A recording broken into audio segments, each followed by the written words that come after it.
Welcome, everyone. Happy Monday. It's Versus. Let's go. We're talking The Crow and bad remakes. And lots of other stuff to talk about, including Snow White news, Acolyte Season 2 news, and 2025 releases. It's going to be huge. Huge.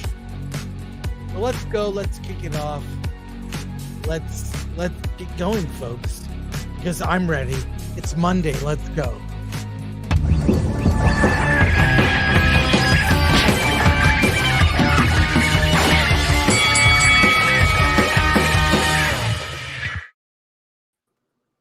Hey, everyone. How's it going? Introduce yourselves. And I got to say, sorry, we're not on Rumble for some reason. There's some error has occurred. We're not on Rumble. We're not on X. We are only on YouTube for some reason. So I don't know you why didn't hear what happened? What happened? The CEO of Rumble fled the country because the CEO of Telegram got arrested. So, Oh my God. So there's a bunch of stuff going on right now. What? All right. It's like breaking news. Why do I know this and you don't? All right. Well, let's everybody introduce themselves. We'll go around real quick.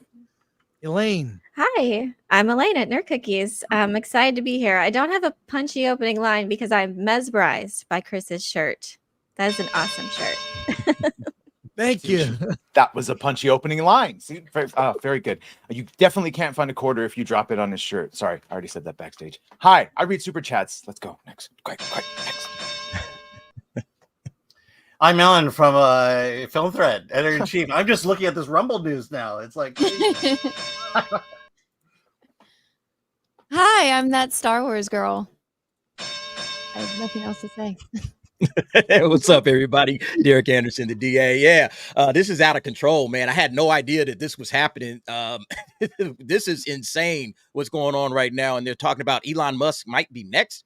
Whoo, this is crazy, y'all. But hey, what's up, everybody? I'm Robert Meyer Burnett. You know, I talk about movies. I'm old. Dante from Verbal Riot, and I'm here to discuss whether or not Bill Skarsgård still has a future in this business. Well, there we go, folks, and happy to have you all here. Yes, my shirt. I'll put this up. If you know, you know. If you go to Dragon Con, I was going back when this carpet was actually on the floor of the Marriott. They turned it into it's a Dragon Con creates its own memes, and this carpet design is a meme. I did get the shirt of it, and I will be at Dragon Con.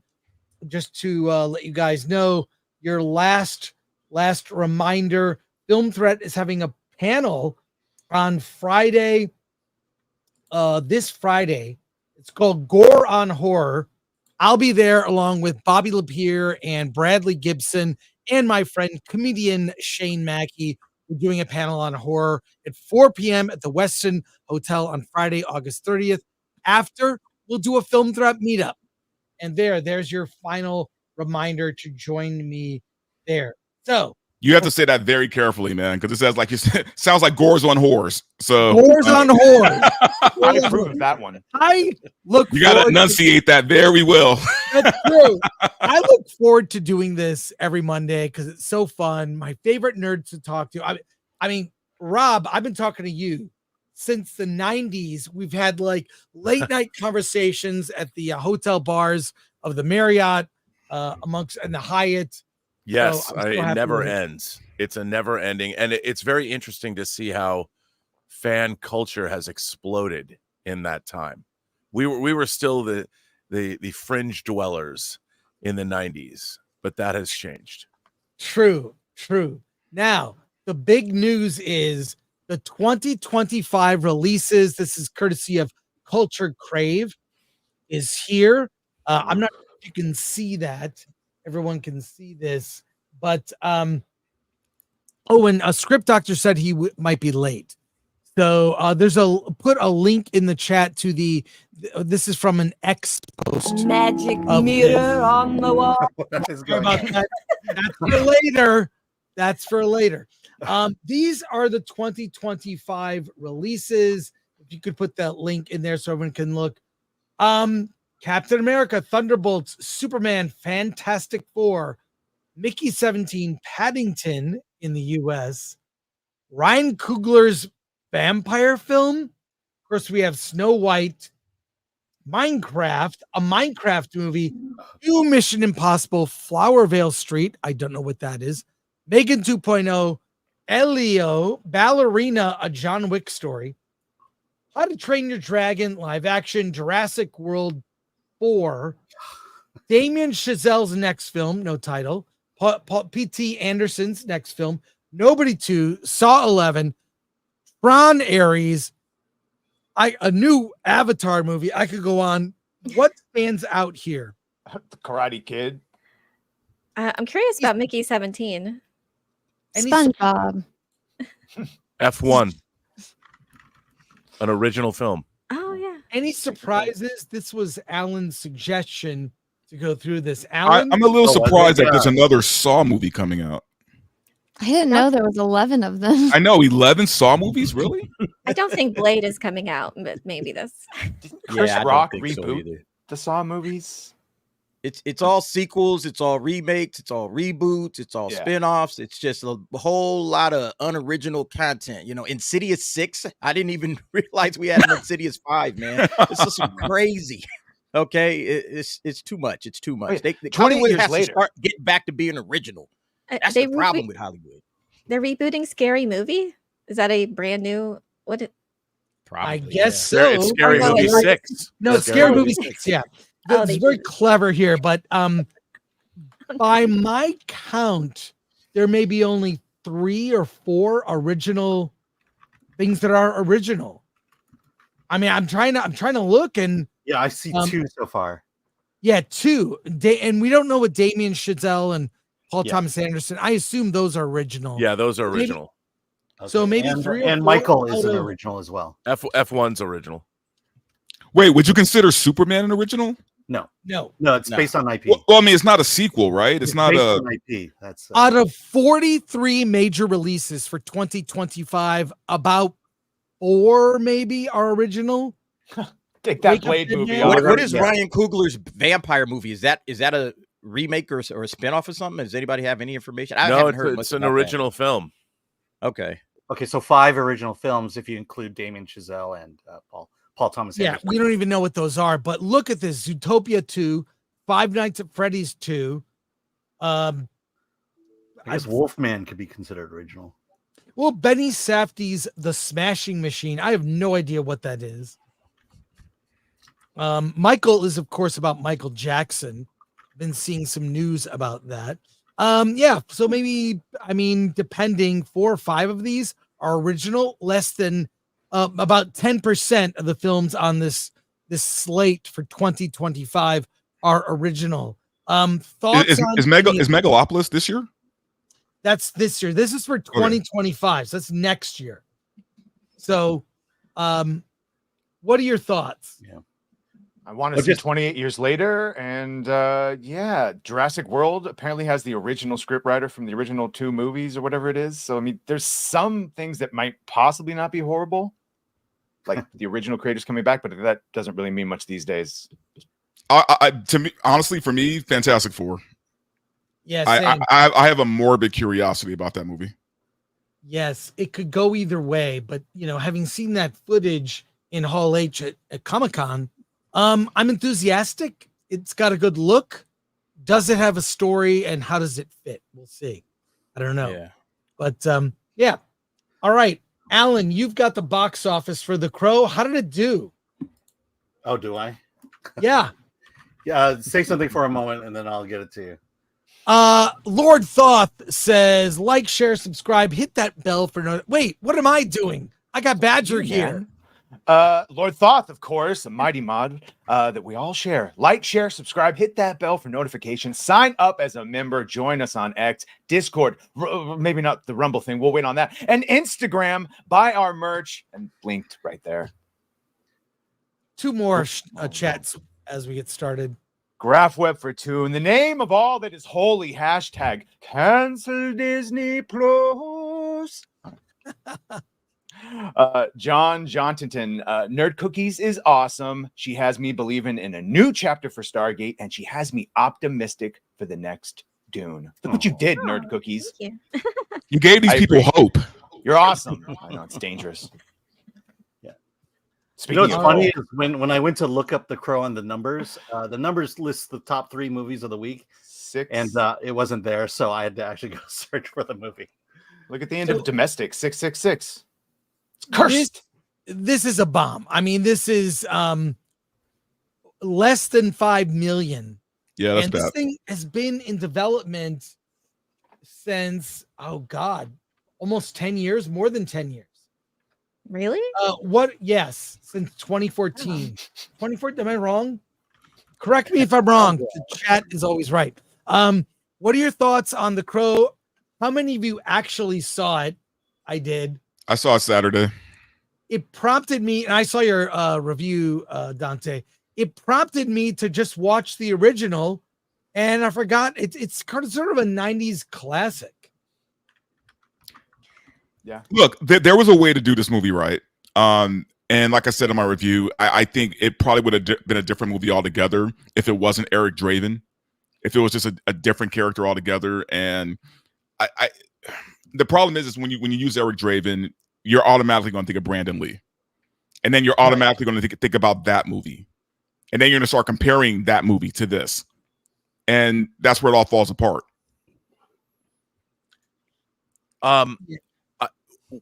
Here's the Rob, thing. yeah. The Crow, the original 30-year-old Crow from 94 is a fairy tale. It's a dark, gothic, violent fairy tale, but it has a lyrical quality to it that goth culture itself has, and goth punk, call it what you want. But the thing about Eric and Shelley in The Crow is they represent purity. You know, Draven might have been a rock guitarist in a band, and Shelley was who she is, but their love was pure. And if the Detroit that they lived in was on the very edge of, let's call it hell, they represented love and purity and innocence.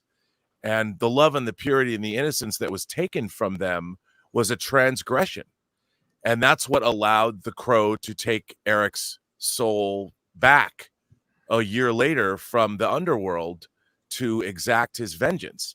And what you see is that, first of all, you have Sarah and her mother, Darla, and Sarah is narrating the story, a young child who was friends of Shelley and Eric.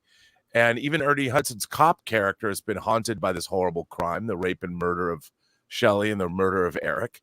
And they too exist. They are innocent souls that exist in this sort of, call it a nether world. And the way the whole thing is shot, and they use miniatures to establish the cityscape, not unlike what they did in Blade Runner.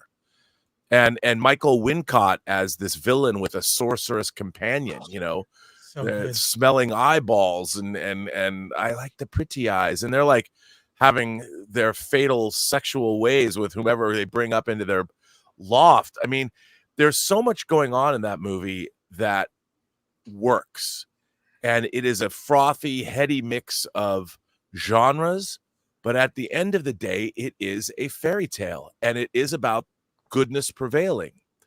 And the thing about this new Crow, you're watching these two assholes, and I mean, they're assholes. They meet in rehab, you know. They're not. There is no purity of soul with them. There is no true love. You know, they take a bunch of drugs, they hang out for a week, they fuck, and it's like, okay, you're supposed to. You believe in Eric and Shelley because they're shown, and yes, their relationship is established in very quick flashbacks and in almost like mood boards of what they did, but you can tell. And when Eric comes back, he still has his humanity. He knows what it looks like that he's come back from the grave when he talks to Ernie Hudson. When he goes, one of the classic scenes in The Crow that anybody can remember is when Eric confronts Sarah's mother, Darla, and removes the morphine from her body. And he quotes William Makepeace Thackeray and says, God is the name. A mother is the name of God on the lips and hearts of all children. I mean, it's that movie. That scene is classic, and anybody who collected goth albums, whether it was Bauhaus or Christian Death before they changed their lineup, or the Damned, I don't know, whoever, this movie is the Blade Runner of it. It is just the way that Bauhaus's Bela Lugosi's Dead is the Stairway to Heaven of goth. I mean, this movie it represents so much more than just a film.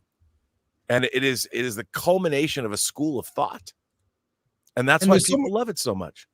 And there's so many and the music, all the original music that was written for The Crow, both Graham Revell's amazingly romantic and gothic score, and then all the music from everybody from The Cure to, what is it, My Life with the Thrill, Nine Inch Nails, Stone Temple Pilots. I mean, incredible soundtrack. Incredible. So, and that's a movie that has two soundtracks, the score and the music.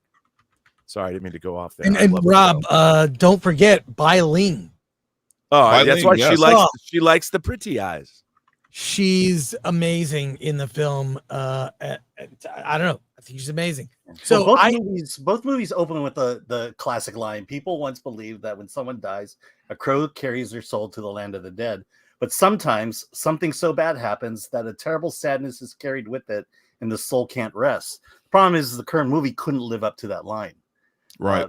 Especially the way the original did. And it was delivered by a dude as opposed to a child, which immediately tells you this is a fairy tale that we're watching. Yeah. Not so much with the new movie. There is no Sarah and Darla. Yeah. Did you also notice that 80% of this movie was shot in daylight? And that the first animal you see in the movie is a horse? I mean, yes, of course. I mean, to me, the movie is just a failure in tone. They couldn't capture a tone strong enough to live up to the Crow, and even to the opening line. It's for some reason I think Hollywood has gotten to this point where you can't go as dark anymore as you did in the 80s and the 90s. Oh, that's for sure, man. Yeah, that's for sure. And films today suffer because of it, because we're holding back. We're holding back our punches when we need to throw those punches all the way through. So, yeah, my thing, again, I feel like if they went with a different character altogether, maybe that could have worked.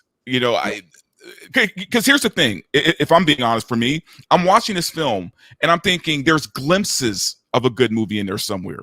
They're like, if I would have got a hold of that movie, there are flashes of good things in there, man, but they're just weighed down by the fact that this wasn't The Crow. What we were watching wasn't The Crow.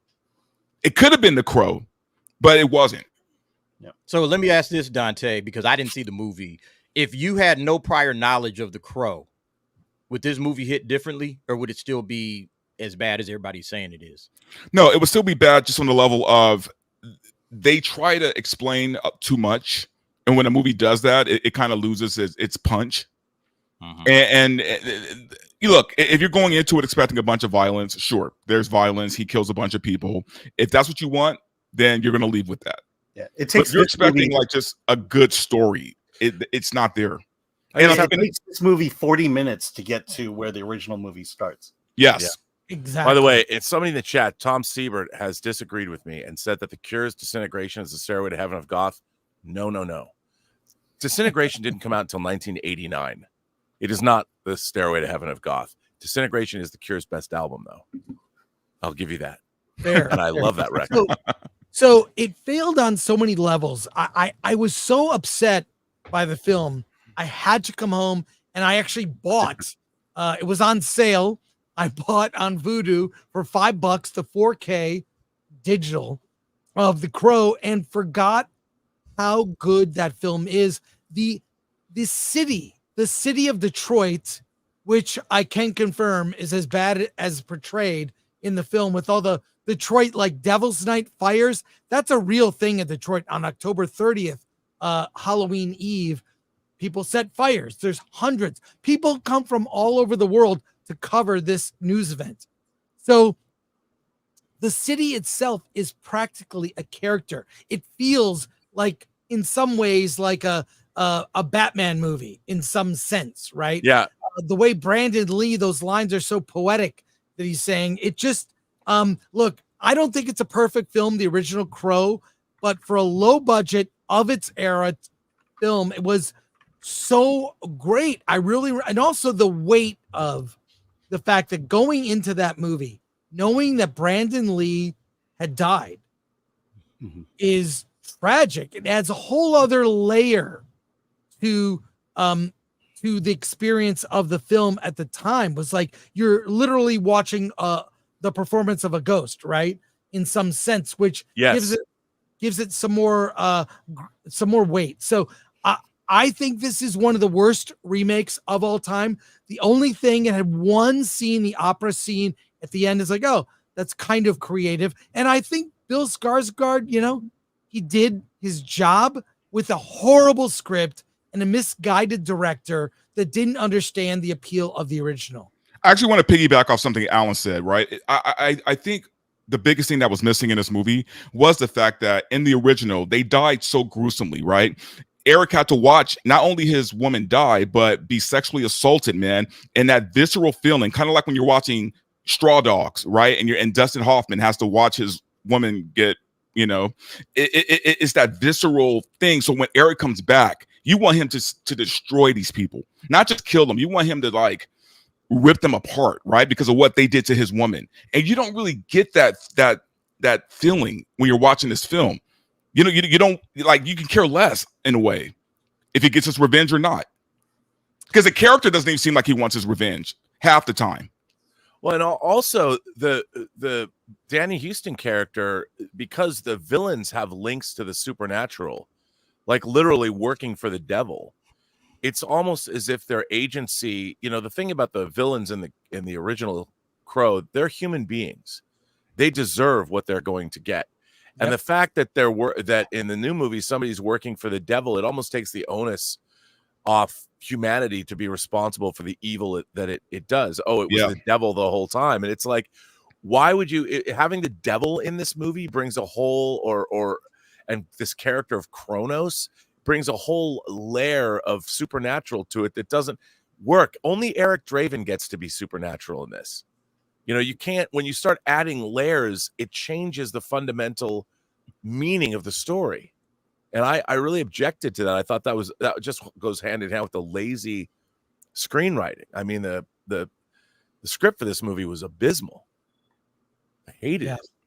Yeah, I really hated everything about this. The fact that it didn't have the weight. I feel like they feared in present day that opening scene from the original Crow, 1994. Could you do a scene like that today in a film? I don't know. I mean, we just saw last week Blink Twice, which has a big trigger warning at the beginning about, SA, right? So I don't know if you can if you can even talk about these kind of issues. So, and now I know begs the question, and I don't think I saw any positive reviews for The Crow. Not a one. What's it at on Rotten Tomatoes, Alan? If you would I would say is Borderlands beating it, because that would be pretty damn hilarious if Borderlands got the heat taken off of them because of The Crow.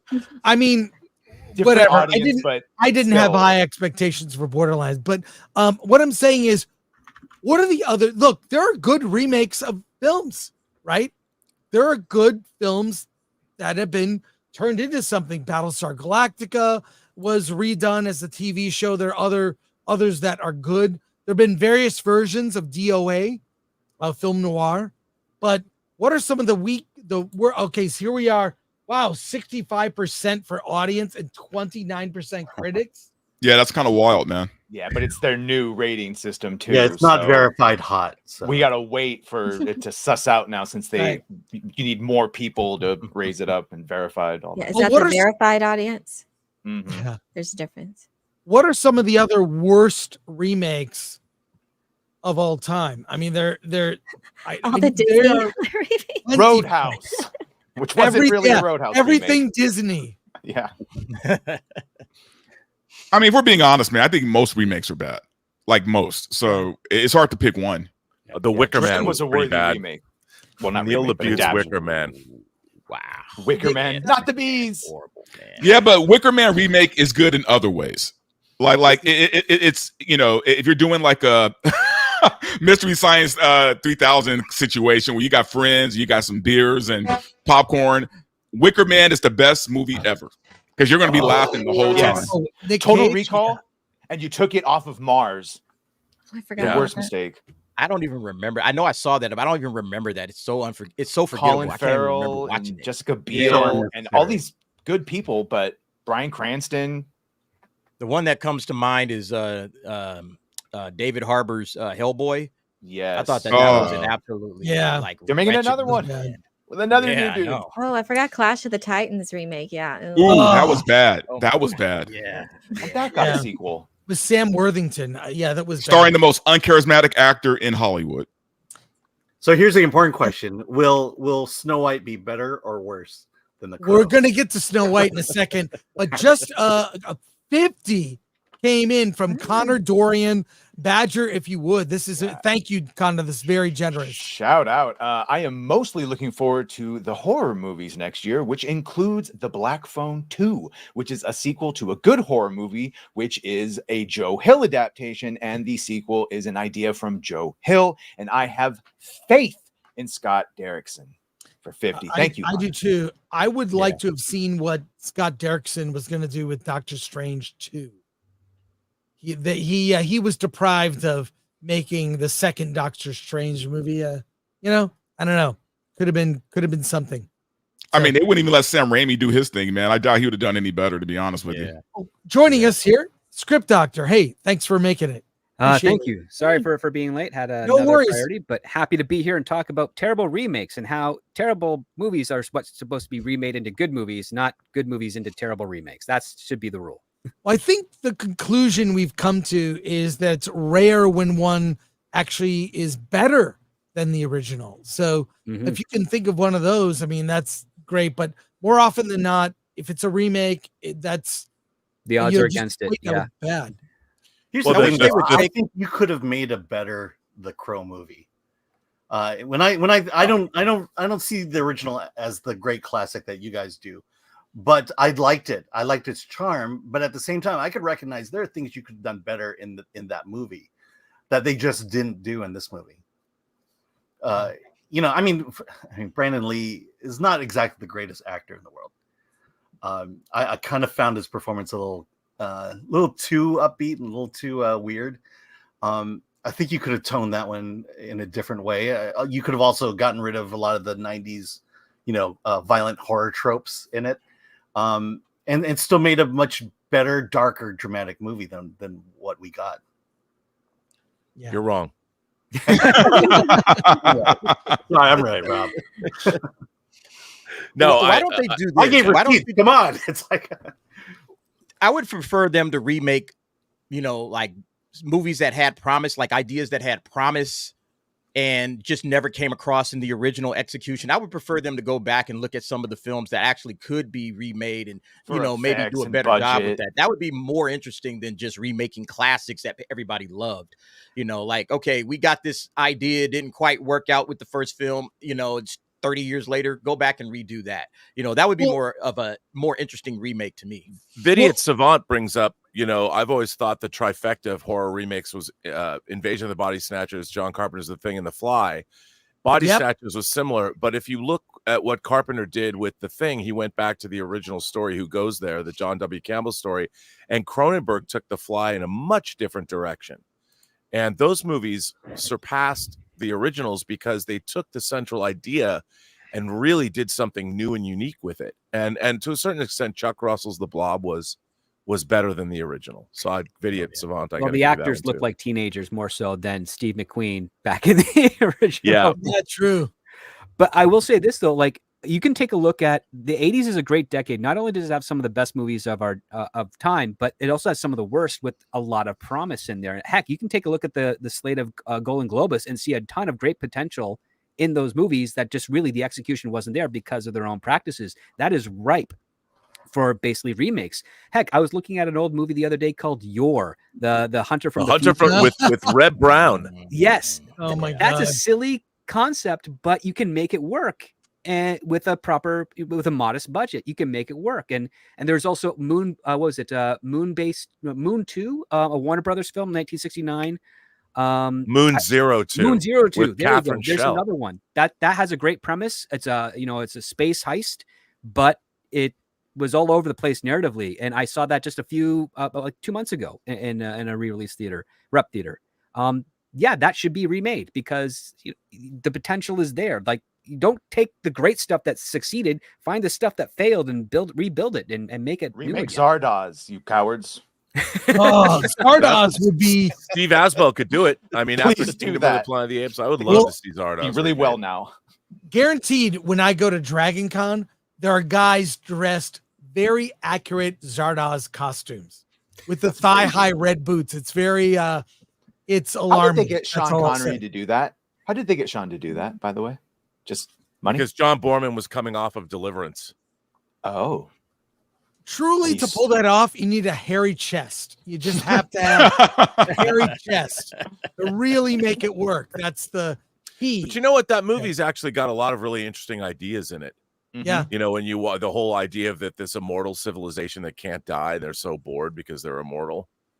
They Yeah, want and the to die. the guns throwing them out to us. There was messaging. Yeah. Look, I love Battle Beyond the Stars. You could certainly remake. It's a very simple story. Like, I love the soundtrack to it. Richard Thomas, crazy. But it's a remake of the Magnificent Seven, which is a remake of the Seven Samurai. And Zack True. Snyder just did it again, and it was horrible. So That's exactly Oh, right. God. And I saw the trailer for Rebel Moon. I thought that's Battle Beyond the Stars. Battle It Beyond the just- Stars. But It just done is. terribly. or as Yeah. Zach likes to pitch it, it's Seven Samurai in space. Or Yeah. Seven Samurai meets Star Okay, Wars. look, I'll probably get a lot of shit for this, but I don't care. If you're talking about a movie that I think that was a better remake than the original, and here's the thing: I love the original. Okay, I'm going to praise it to the day I die, but I like the remake better, and it's just my own personal taste. I love the Wizard of Oz, but I love the Wiz a little bit better, just a little bit more. I love the Wiz. I get So- that. Yeah. I can't ease on down that road with you, Dante. No, I'm saying it's by this much. It's like it's only by a little, but I have this connection to the Wiz, man, that I don't have with the Wizard of Oz. Even though The I Wiz love is the Wizard great, of Oz. though. There's no whiz. The Wiz is great. The Wiz is, I love the Wiz. Yeah, I mean, Clip But you it. can't have it without the original. And Return to Well, we're Oz, talking about a movie remakes, that though. doesn't get nearly enough love. Oh, Ooh, that- great. Phenomenal, man. That creeped me Elizabeth. out as a kid, but it's great. Yeah. yeah. Totally different vibe though. Yeah. It is, and I understand that. And again, The Wizard of Oz is an amazing movie, groundbreaking movie. But there's something about The Wiz that just hits me a little different. Anarchy 83. I like the remake of Night of the Living Dead. I was in Night of the Living Dead. I was a zombie. I can point me out Oh, cool. at That's the I slept on the couch of the effects guys for like a week and was able to be in a couple of scenes directed by Tom Savini. I like There's a that movie. story. I'll tell that at my panel at Dragon Con, which we will record and put on the YouTube on this channel. So look for that. I don't know. I just generally remakes are awful and rarely get. You mentioned the Holy Trinity, Rob. Invasion of the Body Snatchers, The Thing, and The Fly. Those are all better than the quaint, original versions from the 50s. Yeah. So, I mean, I think the intent behind it is what's most important. Like, why are you setting out to remake something? Like, what's the plan? What do you tend to bring to it? Are you sincere, or is this just a soulless, money grab situation? And I feel like most remakes are like that. They want the safety of an IP, an established IP, and don't really have a plan as to what they want to do with the story. I don't think they're really sincere in their efforts. And I think people in audience or general audiences sense that. We can sense that this Snow White remakes, we don't sense the sincerity behind it. And I think a lot of people never liked the idea of the Crow remake. I never saw any positive reactions online. I think it was just a poorly conceived and I guess poorly executed idea. So well, let's switch gears here with something something that's near and dear to my heart. Yes, yes, yes, yes, yes. The clip is too long. It's a Popcorn buckets have become very collectible. The of course, the alien ones are going for crazy money on eBay, upwards of $200, $300 for the xenomorph. There is a Batman collectible popcorn bucket at AMC only. It's on sale this Thursday, paired with screenings of The Batman. It is a light up bucket of the bat signal with a accompanying cup. And I will be out of town and unable to obtain this. I'm just, are you guys, what do you think about this stuff? Alan, very good friend, went to the theater to get me an alien bucket and he got screwed out of it because they sold them early. I expect these to be gone on day one. What are your bucket thoughts? You know what, man? I have enough junk. I'm not with the popcorn buckets. I have enough junk. Okay. Does the spotlight work? Does it actually work? Yes. Yeah. Yes, yeah, it lights up. Cool. Okay, that's different. I want one, but I that's don't the think best one I I've have room. seen. This would be the only popcorn bucket I would ever buy because Yeah. I rarely ever buy those types of tchotchkes. As fun as they are, this one would actually hit to my sweet spot because I've got an authentic replica of the Adam West cowl, like sitting on my mantle. I would totally get one of these. You've got pictures. The bat signal, it looks huge. Wait, but where's the popcorn go? It goes, oh, here you go. Here, Oh. go get that. It goes right into your bucket. Yeah, but then how does that light up? Probably got There's a LED. popcorn I don't know. You should mute the music. I don't think you need the music. Okay. Yes. Music. How about we just Mute the music. I did. Got rid of the whole thing. All right. Well, only I seem to care about this. So I'd want it, but yeah, I'm never gonna. I'm sure You that like- it's all gonna be bought up. did you get the Dune bucket? I couldn't get. There wasn't a theater near me that had that, and I'm not but gonna you go. I'm are- not gonna- By the way- well, By the way- actually, truth be told, the Beetlejuice popcorn bucket, the sandworm, that actually looks. I think it blows the Wait, Dune there's a popcorn Beetlejuice bucket out of the one now? water. Oh my Yeah, god. there's a pocket. You should have seen the text exchange that Chris and I and Lori were going. We were going back and forth about how to get these. It was. No, but it was like it's my birthday. It was like this. No, I want one of those. Here we go again.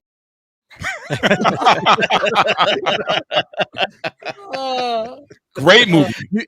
Look, Chris, I believe you do have an addiction, man. You have an addiction. I love popcorn. I love popcorn. The only one All right. the only one I have is the Wolverine one that we got when we saw Deadpool and Wolverine. And the first thought that went to my head when I got home was, damn, where am I going to put this thing? Yeah, exactly. Like literally, I have nowhere to put it. No kidding. Yeah, All right, by the let's. next I time, was maybe. hoping Anna would be here for this, but I want to show you a fun 1-minute video. Switch gears here. This is the new Snow White movie in 1 minute. Someone did an animation. I don't know if they used AI or whatnot. It's only 1 minute long. That'll give us a glimpse into probably, this is from Beanie Bros. Shout out to Beanie Bros. Subscribe to the channel. We'll put the link in the description. Check out this little tease of the film. This is going to be very accurate, I predict. Magic mirror on the wall. Who's the fairest one of all? Let's see.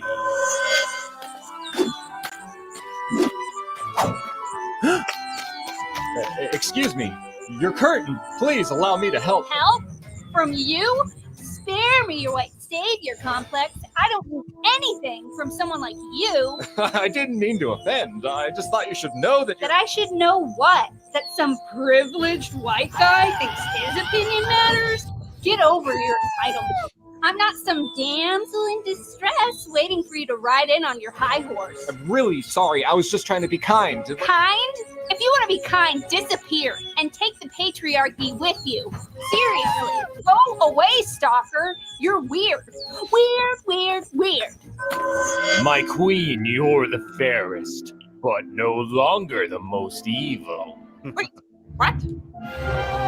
They did her dirty with the 4 o'clock or 5 o'clock shadow. I really think that wait, sorry, that's for later. I seems accurate to me. What do you guys think? This came across my my feed today. There was a poster or a pic of all of the Snow Whites versus all of the evil queens that have been portrayed in live action, right? You had that one show Once Upon a Time where you had the Snow White with the pixie cut and this, I can't remember the actress name, this evil queen who was gorgeous as hell. Then you had Charlize Theron playing the evil queen versus what's her name, Snow White from Kristen Stewart. Yeah, for the and now you have this. It's like they keep casting these gorgeous evil queens to go against these mid Snow Whites, right? And it's like, so it makes no sense. Who's the fairest? It's the queen. It's always the queen. They mean internally, not outside. Their inner beauty? Yes, or virtue, or their inner virtue. Yeah. And there was also when Julia Roberts played it. Was it Mirror Mirror? Oh, wait. An evil queen cares about that? They care about who's the fairest in that way? I think that has more to do with the fact that a lot of people that have adapted the original Grimm fairy tale forgets that the Grimm fairy tale is a comedy. The evil queen tries to kill Snow White 3 times, and each time the dwarves rescue Snow White accidentally, and every time she finds out that she's still alive, she's literally going, "What the heck?" and then has to go back out there and try and do it again. But you've never seen an interpretation like that. Why? Well, Disney had their own take on it that they wanted to do, and then everyone after that has decided, well, we'll just ape the original Disney take and do our own take on that and completely ignore the more entertaining version, which goes back to what we said with our remakes and why The Fly and why The Thing were so much better. The core concept of it was recaptured. And you think Disney's going to do that again? Of course not. And okay, but here's the thing. Rachel Zegler can be made to look like a gorgeous woman. I have seen it happen, but they clearly did her disservice in this, as they're also trying to do with Gal Gadot. My thing is, okay, fine, do that, right? But at least cast a middle-aged woman or an older woman who's fairly attractive. And then a gorgeous young Snow White, and then you get it. It's like, okay, this aging queen is losing it, and she wants this younger, hotter version done away with. That makes more sense to me. And aside from the outward appearance, I also get the impression that she was jealous because of that she was so beloved by the people and her subjects, and you could see that she was just that Snow White, like she's described, was just so good and pure and so humble. Fairest, that's why she herself is also pitching in and cleaning the dwarf's house as a thank you for letting her stay with them and offering her protection. But in the trailer, she's just like giving them out the brooms and the dustpans while she just spins around, and she doesn't pitch in. And that's the thing too. Like she's one of the people. She didn't view them as lesser because they were just the subjects of the kingdom. Despite her being a princess, she didn't feel that she was better than other people, and it's like her personality and these admirable traits. And that's what also I get from the queen, that she was just jealous because the people loved her so much. But I don't get the sense in this newest remake that would be the case. Well, they don't know how to write about villains. it in her interviews that Snow White, she would finally get to portray her leadership skills. That Snow White would be the She's leader. like the worst squatter in the world. That's what she's being portrayed as. She should run for Congress. You're right. I mean, She broke into their house, makes them clean it for her. Ain't that a bitch? Like, we letting you stay here? Imagine coming you're home making from us a hard clean? day of work at the mines. You've been Yeah. mining diamonds all day long. You walk in the door, a broom hits you in the chest. Hey, guys, you need to clean up. Okay, it's a little dirty in here. It's No, I want one of those. Here we go again. What is Also- that? Also, no one. How is this fun? That's the part you're going to choose to like advertise your movie, is just to like clean the house.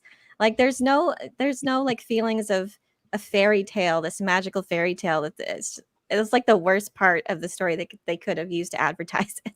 I agree with Alan's take on it from yesterday. I think Disney just wants to get it out there and get it over with. They just want to throw it out there, whether you see it or not. They don't care. They just want this over with. Skate quickly over thin ice. Yes. Yeah. Well, they don't know how to write Inside Out 2 movies, and Inside Out 2 and Wolverine and Deadpool made too much money. They need to reduce those profits, and that this movie is going to be the thing to do it. I mean, at this point, she's like torpedoing the movie with everything that comes out of her mouth. She just had those tweets about the Gaza situation and everything. And like now they're getting, boycotts happening because people don't like Gal Gadot or people don't like Rachel Zegler. So it's like all of this stuff they just hope is going to go away as fast as humanly possible, because I don't know how much money they've sunk into this already, but it's going to lose it all. It's a lot. I mean, it's going to lose it all. It's $290 million. Yeah, And I they're just also did a 1 video. year The late, trailer, at least. the trailer hit 1 million downvotes already on the teaser trailer. Has 1 million downvotes, not even 79,000 upvotes. People are coming out and dog walking and trashing this thing at this point. I don't think we're going to get any good news coming out of Snow White when it finally does drop. You know what, Derek? I like the take that you had when you said that, because I mean, I've been saying this for the longest time now, that these studios need to make these people sign a gag order. They need to sign a gag order. They can't say anything in the media that's going to hurt the film until at least 6 months after the film's released. At least 6 months. They either that, or they need to have, like you said, some skin in the game, right? Like their check is dependent on how well that movie does. Once that happens, you're going to see a lot less dumb shit being said in the media. Well, you think that, but you also have to remember that a lot of the stuff that some of these celebrities are saying is actually towing the opinion of the very studio that is paying them. Like, again, it's like, okay, we'll have, like, you can't say anything that the studio doesn't approve of. Well, if the studio has a particular political take on something with the issue going on in Gaza, guess what? The actors are going to say that. And even if it does, quote unquote, damage the reputation of the film from the general audience perspective, from the studio's perspective authorizing it doesn't damage anything. And that is even worse, because you're now asking for the onus to be on the studio's choice to actually say, let's not get anything political. Let's not do any external stuff that's not related to the movie. But if that's what their agenda is, and they're telling the actors to do that as part of the press junket, it's going to happen. It's going to have a negative impact. So even putting that in a contract isn't going to be going to be worth as much as saying it out loud on a stream like we are here, because it all comes down, it's top down politics at this point. So you're not going to have someone at the head of the studio saying, you know what, we're just going to stay out of it completely, because they're always going to have a voice, especially on Disney. We were talking about remakes, and there are some films like this film in particular, because of the time it was made and because of the political climate we currently live in, you couldn't even do a remake of the film because politically it wouldn't work. It doesn't work. I mean, you have even Rachel Zegler was on the red carpet going, well, the movie is 80 years old. And it deals with traditional narratives, the prince, the witch, the woman that comes and has to be rescued by the prince. And of course, the subservient, when she's cleaning the dwarves' domicile, after we pointed out they've been busting their ass in the mines. So in order to make this movie for this audience, they have to subvert the original story. And if you have to do that, I think the question should be asked, do we make this movie? Right. It's not like John Carpenter's The Thing, where before they didn't have the technology to make a shape-shifting monster like in John W. Campbell's original story. But in this film, it literally everything about this movie is now politically incorrect. The original animated classic, which was the first animated feature film of all time and the first movie that Disney made. So you have this rich history, but by definition, you can't remake it. You have to reconceptualize it and reimagine it and make it palatable. I still believe that those pictures that we had of the people, the homeless dwarves, I think that was the original version, the original iteration of this movie. And when it got such a bad reaction, they went back and they're like, okay, we'll animate these dwarves, which doesn't make any sense. Why would you make a live action Snow White and then animate the dwarves and make them look just like they look in the animated film? I think that was all triage. I think they did have these hippie dwarves, and that was all. I mean, I can't prove it. I don't know, but blame Peter Dinklage and his bandits, right? Again, all of that. Why wouldn't you hire all of these great? I mean, if you said to me, we're going to remake Snow White, but the Time Bandits are going to star, I would have been like, bring it on. Well, and Anna was you're right, very- because when you sit back and think about it, what do people want out of a Snow White remake? If you're going to remake it. Like, really give us Snow White, what we got back in 1937 when the film was originally made. Give us that. And if you're not going to give us that, then don't bother doing it at all, because the outrage that everybody has been coming back with after they heard Zegler's comments, from D23 a couple of years ago is, well, this isn't Snow White. This isn't the movie that we fell in love with. This isn't Walt Disney's original classic that really kind of launched his entire, filmmaking career. Like, why are you remaking a movie and then not giving us what we want out of the remake of the movie? Like that, it kind of speaks to what, Nerd Cookies is saying. Like, if you're going to remake it, what's behind the remake? Is this simply a cash grab? Are you just trying to cash grab, or do you have like a unique take? And it feels like this is just a cash grab. Like, they are just remaking all of these Disney remakes and these live action remakes. It just feel like cash grab. We just want to make some money because we don't really have any real good ideas of what we should be doing, with all the money that we have in this studio.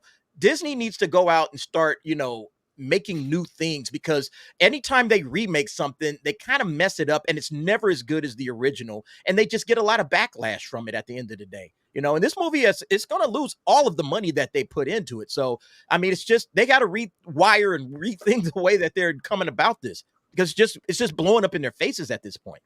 But also they're trying to take a movie or a story that is at its essence a love story. Yeah. You can't get around that. Snow White is a love story. And they're trying to make it into this feminist thing. It's like, that doesn't work. I was talking about this on a video that I did. Someday My Prince Will Come, which is kind of the theme of the entire movie. I was looking at the AFI's greatest songs of all time. They do like that 100 greatest songs, 100 years, 100 songs. That song is number 19. Okay, it's not low on the list. It's high on the list. The only thing that comes before it in terms of Disney is When You Wish Upon a Star. It's one of the iconic songs of Disney. And I don't know if it's going to be in this movie, because she's talking about, I'm not going to be saved by the prince. So is she dreaming of the prince? Is she wanting the prince? It's a romance. Like you said, it's a love story. Why are they trying to go away from the core of what this film is? It just doesn't make any sense to me. And it's like, again, if you're just going to reimagine it, then just go do something else. Don't call it Snow White. Make your own property with it and then move on and do something else. But to do Snow White, it just feels like it's a cheap cash grab. And I don't think a lot of people are going to watch it. I mean, it's not only that, but Amanda Bynes did actually an adaptation of Snow White called Snow White and the Seven Dorks. And it was basically like a frat boy comedy that was straight to DVD. The thing is, other companies can do it because Snow White technically is a public domain. The only thing you don't have rights over are the 7 names of the dwarves, because that's what Disney did. And as I said before, well, Disney's interpretation of it made it a love story. At its core, it's a comedy, because guess what? You know what the prince is in the original Snow White? He's a guy like Robert Meyer Burnett, who sees a very beautiful thing in a display case and says, you know what? Can I buy that? And the dwarves say, no, not much. He's like, I'll give you 3 times what it's worth. Okay, we'll do that. And then when they're carrying Snow White, they stumble, they drop her. It dislodges the poison apple from her throat. She revives herself. And he's like, you know what? If she's alive, I'm going to marry her. And that's how it happens. And then the evil queen has to dance to death in iron shoe and on molten hot iron shoes at their wedding. It's a very dark, twisted, funny story that Disney would never do, sadly, but only in the public domain. And in this case here, I think Robert's 100% correct. I think they're into a triage. I think so much so that they're probably going to try and find a way to wedge in a prince in there and actually make it try to be like a love story, but as politically correct within Disney's purview as possible. So what you're saying is they're not going to kiss, they're going to bump foreheads. Oh, I hope not. And I think with the remake, you have to approach it with an understanding of what made the original so good, like what the fundamental elements that made the original so beloved.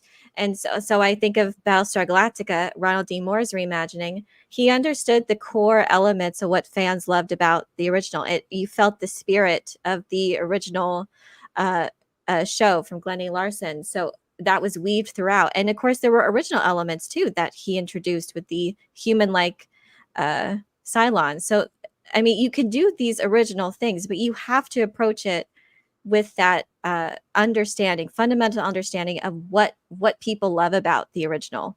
And that's not coming across in this one. And audiences can sense it, especially with Disney when they're just pumping out remake after remake. Well, look, I'm not sure if you're familiar with a YouTuber, LongBeachGriffy. You guys know LongBeachGriffy? Nope. I'm afraid I don't know. No. You're gonna I know like him. the name. A 2-minute video he did about the Little Mermaid. I love this guy. He worked at Target, started a YouTube channel. It blew up, and he does a video about how he quits his day job. His story is great. If SNL was smart, they'd hire this guy. He did a video about the Little Mermaid. It's 2 minutes.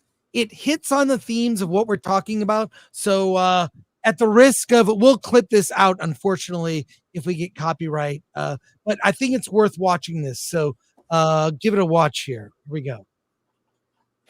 Hey, I have the perfect idea. Okay, talk to me. Let's make the Little Mermaid black. Oh my God. Why didn't we think of this sooner?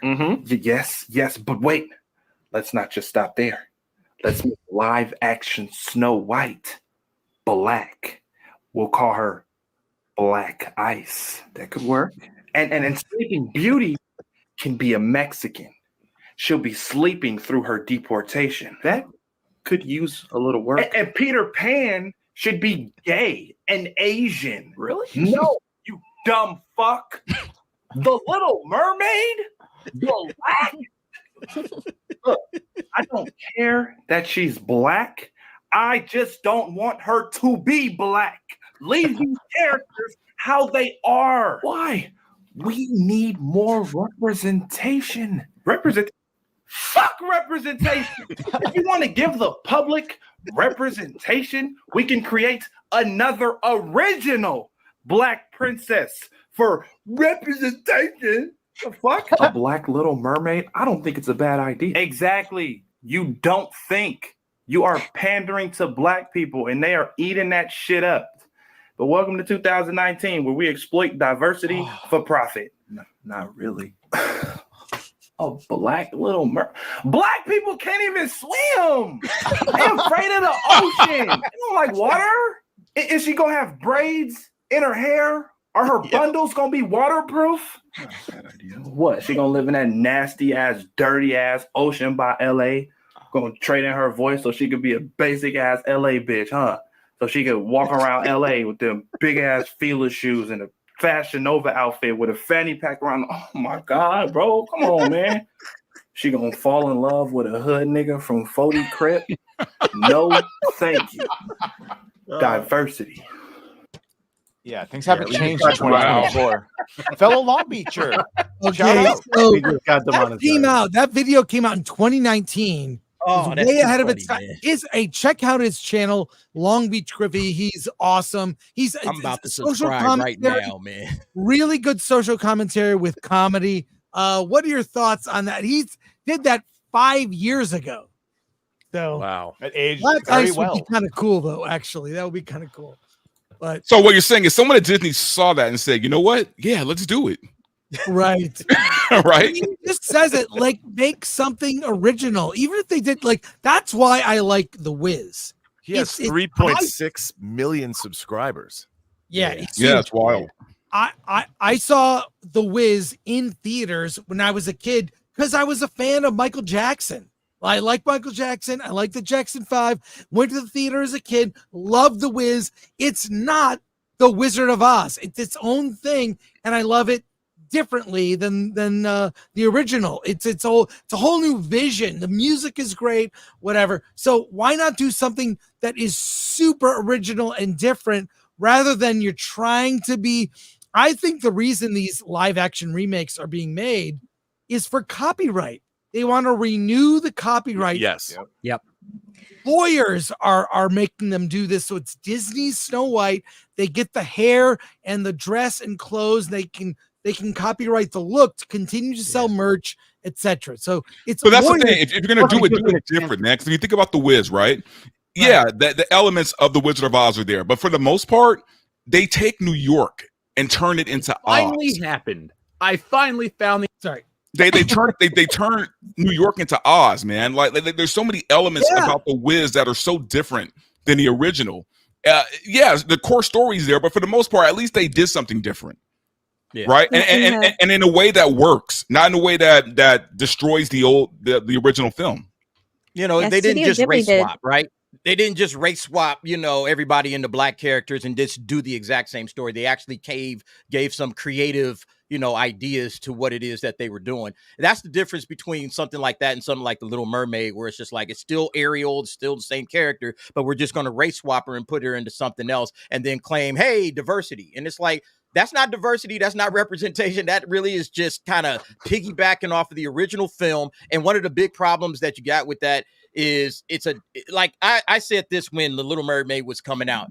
Little Mermaid's a Danish fairy tale. If you really want to bring some representation and do some diversity and some cultural authenticity, adapt something from Africa. Like, there's a lot of African mermaid stories that are out there that could really use some like Disney shine, like, hey, Disney, shine some spotlights on these creatives that have written, like amazing stories, but they never get the publicity. Shine some light on that. And then let, Halle Bailey play that character instead of having her play Ariel. But the reason that they have her play Ariel is because Ariel is a household name. Everybody knows who's Ariel.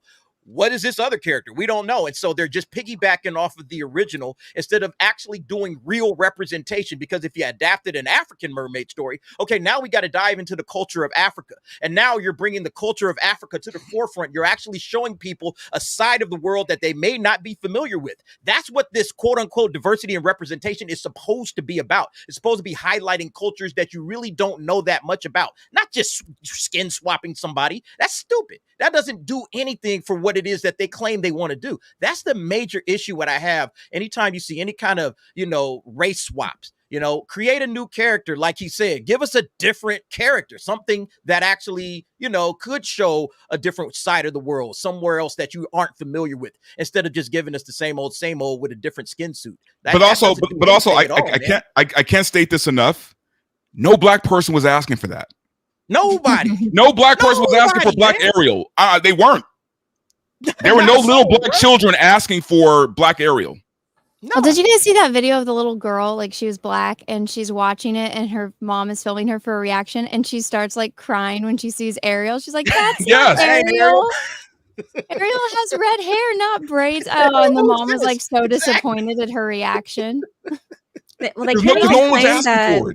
They can't even claim that they were first too, because Once Upon a Time did that first. Ernie Hudson was King Triton, which I actually did like that show. But the storyline wasn't about what they look like, and they didn't make it about that in the marketing. It was just very organic, and their performances were great. So they can't even claim that, oh, we're the first ones to do that. Like, well, and they didn't even do the story that well. So that's another thing. They actually did a different storyline within Once Upon a Time, so it was unique, but it also again was organic. It wasn't forced, and there were good performances. But also, like, as far as we have had a recent Little Mermaid adaptation in Ponyo, Studio Ghibli's Ponyo. It is taking those same elements of the original tale, but completely different. And it's original, but it's also that same magical feeling and same core elements that you get with the father-daughter relationship.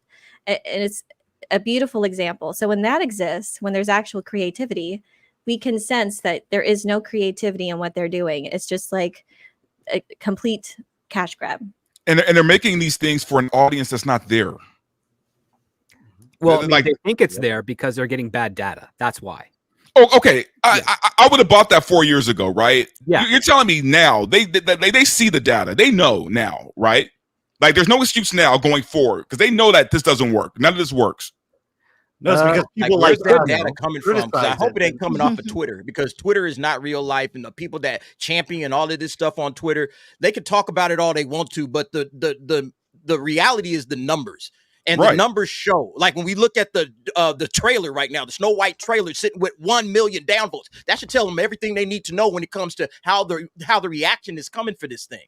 Nobody wants this. Give us something new. You're not giving us anything new, Disney. And so, at this point in time, look, they can talk about data and the data says this and the data says that. I don't know where the data is coming from, but it's making them blow a lot of money on stuff that's just not going to sell. Like with Star Wars, they just dropped $180 million on the Acolyte and they couldn't get anybody to watch it. So they should be looking at that data. The fact that nobody showed up and watched the Acolyte, that means your data is all the way wrong, and you need to go back and start talking to your data analysis and say, hey, why did you guys give us this information and tell us that this thing was going to work when it clearly didn't? You know, like you guys have got some really bad, messed up data right now. You guys, I mean, I don't think they understand care. where I they're getting think it from, the man. $180 million was a payoff for Leslie Headland. She knows their Probably. skeletons that are in their closets. And that's why I didn't get a second season. That's why none of the $180 million went into the show. It didn't. It's very clear that was one of the cheapest made shows that they have because they just wanted to pay her. So they had their little tax write-off for the IRS and she got her money and now she's going to go away and they're going to write it off and they're going to have people talking about it for a little bit. And now it's going to get the Willow treatment where it just disappears. Yep. All of a sudden, it's not going to be on Disney Plus. You're not going to be able to find Mm-hmm. it anywhere. It's gone. And the toys have been pulled from Disney online store. I think they have it back now. Yeah, they put it back. Shirts, and Some now it's items, back. yeah. Yeah. Okay. I saw a lot of Disney toys though, Chris, and they were all on sale. Like you saw OSHA and May, all of them, $10 at of all the Black That's series. still a So no lot one's of money. buying them. I remember seeing this a is, planter, like a potted planter that you put your plants in from Basil's head. I don't know if that's still on there, but Oh no. Is that I bet real? you a lot of it was That's still what in I saw. production and they just canceled the order because they're like, Amazon? nobody's buying this You shit. could still get the Stranger helmet. Still pre-order. Oh God. Well, this Pretty is know. from World Class Bullshitters. Shout out to them. Subscribe to World Class Bullshitters. That he went on the hunt for Acolyte figures and had a hard time finding them. Yeah, A look lot at of Oh my God. you see the orange stickers. Is That's this Ollie's? Yes. I found Riva. $10. Could you believe it? I didn't buy it. No, Yeah, I That's did. So- expensive for a Riva figure. I He did know. find some. That's Rogue One. Oh my God. Yeah, and Rogue but these One things and look- Ahsoka. Lots of sequel Look at all that trilogy stuff, characters man. that I Yeah, forgot Kenobi- existed. Lando's Kenobi- They daughter. didn't even take it out of their shipping boxes. That's how. Yeah, they just cut them open and yeah, I remember. Do you remember Force Fridays? Yeah. Yes. Does anyone remember that? Yeah. Force Yeah. Fridays was the Friday before when any new or the months before it was like Friday in September. They put out all the new toys. And I remember when the Force Awakens toys came out, I was there at midnight, went through the store, didn't buy one thing. The first time I've never bought anything. What are your thoughts on all this stuff? Not surprising. It was Yeah, he sad. eventually does find some Acolyte figures in this video, but Which ones did they over make there. figures of? Oh, everyone got figures. Yor, Jackie, May, Really? OSHA, Master Soul, Indara. The Stranger helmet got made for $99. Basil, Like I they said, How do you remember all these Basil. character names, Badger? I know. I'm like, I already forgot. Unfortunately, now Already out everyone of considers mind, me right? Star Wars lore, so I have to know the names of these demon creatures. It's regrettable. I just Yes, make you- up you have nicknames to know for them. Pronoun beaver is what everyone calls Basil now, but which I approve of. But yeah, no, it was sad. The only figures that were there and were making money were shockingly the OT and Oh my God, prequel is that stuff. Helena Shaw? Ugh. He made Well- a figure of Helena Shaw. Oh my God. Yeah, they did. They had a whole line for that movie. Sad. they do have on Hasbro Pulse Acolyte Hashtag figures Gilbert. for pre-order Yeah, the dark figure. are available. Yeah. Oh God. Yeah. And Here her they wife are. got one. Vanestra. Oh There you my go. God. They're all on pre-order. Characters that are now dead: Master Soul, Indara, Yord, Well, Jackie. Star Wars is dead, so that's pretty fitting. But Yeah, Now, Chris, so are they you are. looking forward to season 2 of the God, Acolyte? get all Well, of them. let's talk about it. Let's talk about it right now. Taco about it. I'm not sure if you saw this news. Season 2 of the Acolyte, spelled with an I, is coming. And here it is. It's coming to Film Threat Plus in 2025. And Anna, Oh, I no. think you would be great at doing a voice for the show. Oh God. You could play Dead Jackie. You know, you Which could one play is Jackie? Ghost Jackie. She's Daphne Wolverine. Keene's character, the younger, all white with the spiky and the mullet. Look, we're going to use a combination of AI, stop motion, and whatnot to create a whole season of Acolyte storyline. I'll give you some teases. We've got a whiteboard going. The whiteboard says diversity, inclusion, dinosaurs, and R2D2's lesbian moms. That will be in season 2 of the Acolyte is the promise. Yeah. So we'll have the a promise teaser is trailer. that this will be the gayest Star Wars ever. Yeah. Well, you also forgot the big There you go. musical number, The Power of More, which is the sequel to The Power of Many. Yes. Exactly. Yeah. And I hear a little bird told me Alan Ing will play the role of Master Soul from Beyond the Grave. He will be in ghost form talking to Osha saying, Osha, I feel a connection to you. It's okay. Can I play Yord? You feel Yord a Horde? connection. So Anna, are you in?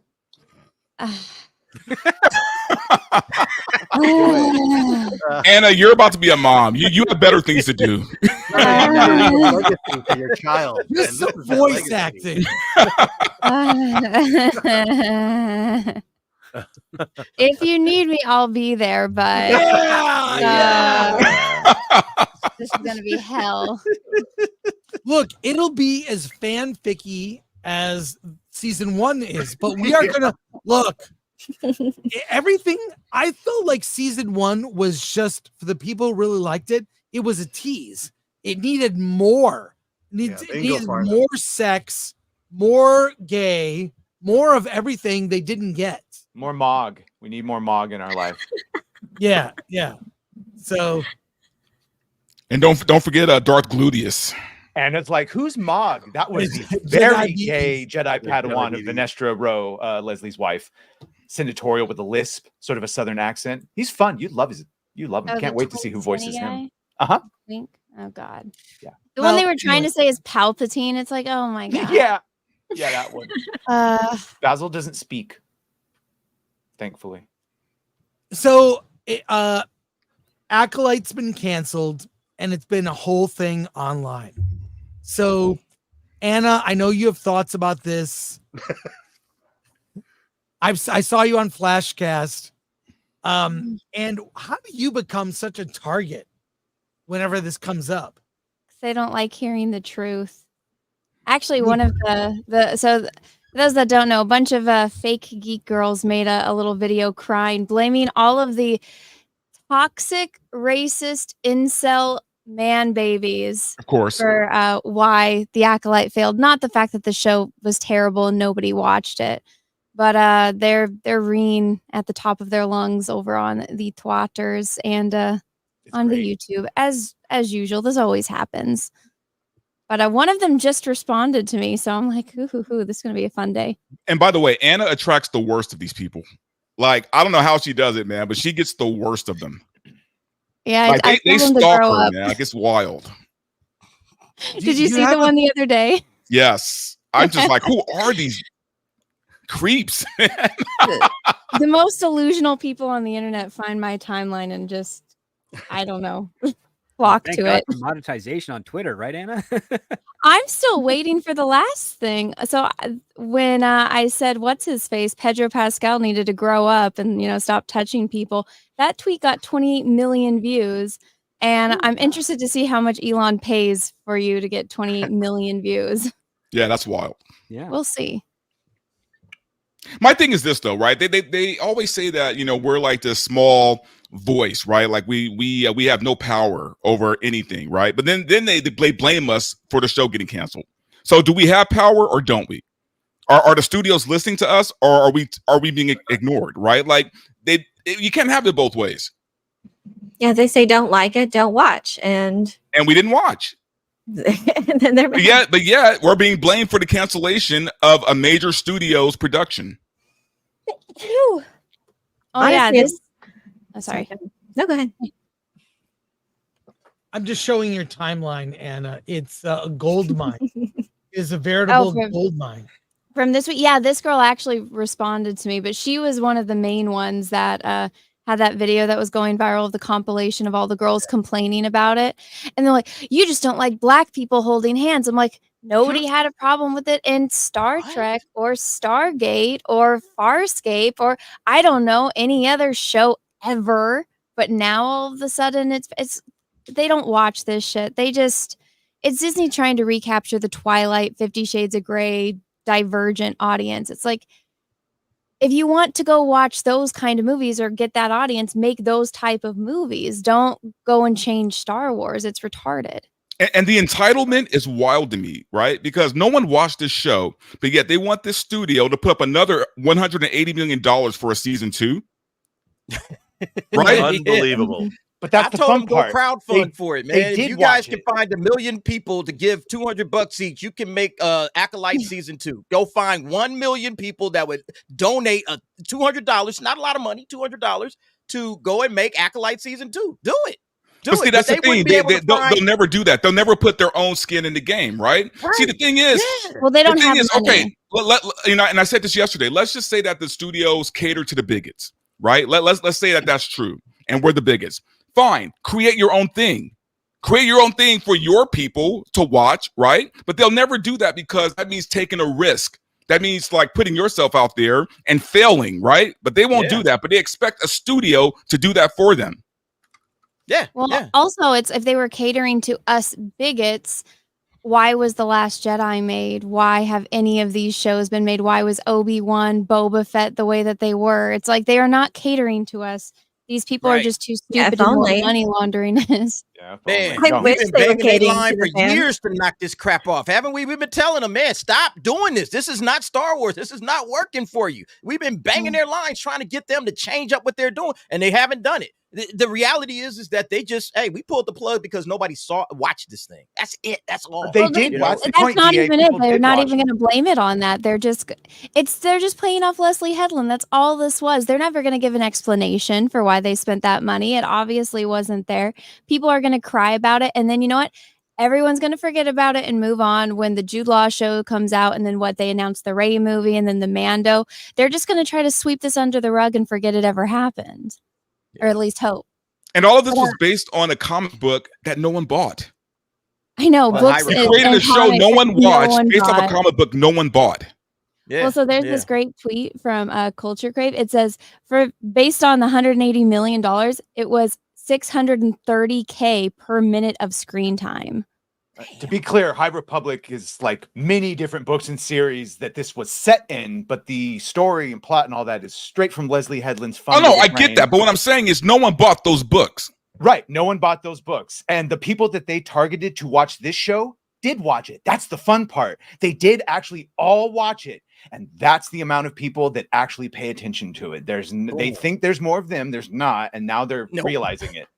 I mean, they just saw a glimpse of who actually watches the nonsense that they're talking about. And so what Disney did is they pulled the plug because they said, you know what, we need to start catering to the paying customers, the people that are actually watching the shows, okay, not just talking about it on Twitter and on social media, but actually are watching the shows. That's the people that we need to focus on. We need to focus on people buying the merch. We need to focus on the people that are spending money. You know, all of us got like some sort of a Star Wars collection somewhere in our house. Those are the people that are going to save Star Wars, you know, so we need to start focusing on making content for those guys. The problem is they've lost those people already, though. Right. Well, they got to get them back. Okay. At the end of the day, Star Wars doesn't exist without us. It doesn't exist without the paying customer because, again, it's just a brand of entertainment. And if you don't cater to people got other stuff to watch. We're not going to sit up here and just watch this stuff religiously if it's trash. We're going to go and find something else to do. So, you know, we got all kinds of content out there. All right, Lucasfilm, you don't want to cater to the paying customer? Fine, deuces, we're out of here. We're going to find something else to watch. And that's exactly what's happening right now. And so that's why they pulled the plug on this and they said, nah, this ain't working. Okay, Leslie, you got your bribe, your blood money. Get out of here. All right, we're going to go back to making Star Wars. You know, hopefully. That's at least what I hope. Maybe they need to take a lesson from Marvel. Since Marvel kicked all of their activists out to the curb, they need to do the exact same thing at Lucasfilm. They need to get these activists out of the business and bring back Star Wars because that's what they need to do. That's what's going to save this franchise. That's the problem. It's the entire company.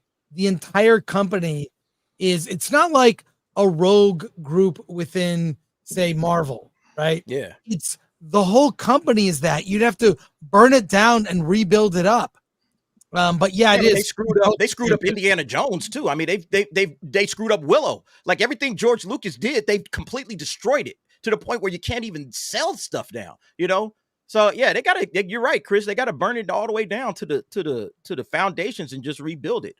You know. Well, beyond that, there's a really interesting. Watching this happen over the last 10 years since The Force Awakens came out. What I find so strange is that these storytelling forms are ancient. They're hundreds, thousands of years old. And they work a certain way. They've literally been ingrained into our cultural consciousness, like a Bene Gesserit prophecy is ingrained into the Fremens. You know, for thousands of years, these things they go all the way back to the Greeks and the Romans, and even before that, Gilgamesh and Gilgamesh and Beowulf, and I mean all of these stories. And what's interesting now is that there is a school of thought, like humanity has lived a certain way for thousands of years. Now there's this group that are very, very recent that want to fundamentally alter how human beings deal with one another, gender roles, work roles, political roles, whatever these roles are going to be, and they want to change them. But what do you think is going to happen when you do that? There is no evidence that changing these things is going to make it better for anybody. I mean, initially, you want people to live their best lives, and you want them to be happy. I think everybody wants that. But does that mean a story needs to be subverted? Does that mean an entertainment form needs to be changed for a fairly modern way of thinking that has no proof that it's going to live in the marketplace beyond a year or two? No. And this idea that activism can somehow change ancient forms of storytelling and make them somehow palatable to general audiences is an absurd idea that also has no proof that could ever work. And yet everyone's saying, well, we have to be more inclusive. We have to make things. Why? We have all kinds of stories with all kinds of different people that we're seeing from all around the world. I mean, people talk about there needs to be more representation. And I've been watching Asian cinema my entire life, Asian science fiction since I was a little kid, with Godzilla that was made in 1954. Right. I mean, if you haven't been watching Asian cinema, I don't know what to tell you. Indian cinema, Eastern Bloc cinema, like Russian cinema. There has been movies made from all over the world with stories that are full of people from different cultures. We just don't watch them. And when we want to try and take our stories and subvert them and turn them into it's fraudulent, as we talked about Scripty. It's fraudulent creation by fraudulent creators that aren't interested in storytelling. They're only interested in whatever their political agenda happens to be. And that isn't good for storytelling. And we've seen it time and again. It fails every single time. And the thing is, if they do want to focus on that, that's one thing, Rob. My thing is, don't hijack an IP and then try to tell that story, right? If they want to tell those stories for their fans, fine. Tell it in an original story. Put it out there. If it fails, it fails. If it succeeds, great. But don't hijack an established IP that people love and try to weasel that in. Yeah, you get what I'm it's saying? funny because I actually interviewed Knee Pain. You guys might know who Knee Pain is. Yeah. He worked for Lucasfilm on both sides of the Disney purchase. He worked with Lucas, he worked with Disney. And he said what they should have done, what would have been smart, is Kathleen Kennedy wants to highlight, female directors and writers and wants to give them that opportunity. Create something separate for them. Don't plug them into Star Wars if they don't have Star Wars, the Star Wars background, okay? Create a separate thing under the Lucasfilm banner, and then you can hire all the people you want to. And you can say, hey, you guys are going to do some Lifetime, type thing, Lifetime for women or whatever, but you're going to create something that's separate from Star Wars, from Indiana Jones, and from Willow, and you're going to, let these female directors and writers, kind of learn the craft as they go. and build up their, resumes and really give them something, that maybe they couldn't get anywhere else. Kathleen Kennedy could have totally did that. But instead, she decided to just say, okay, we're going to take a bunch of people that really don't care about Star Wars, really don't know anything about Star Wars. They have their own agenda. They have their own messages. They have their own, thing that they want to do. And we're going to plug them into one of the biggest franchises in the world. And I guess just cross their fingers and hope that it all works. And it failed. It failed miserably. And now we see the culmination of that with Leslie Headland's The Acolyte absolutely shitting the bed multiple times. I mean, this thing completely fell out of Nielsen, completely out of Nielsen. Nobody's here for this. And so at this time, it's like, look, figure it out, Star Wars. Okay, figure it out. But you have lost so many fans and the goodwill of fans at this point.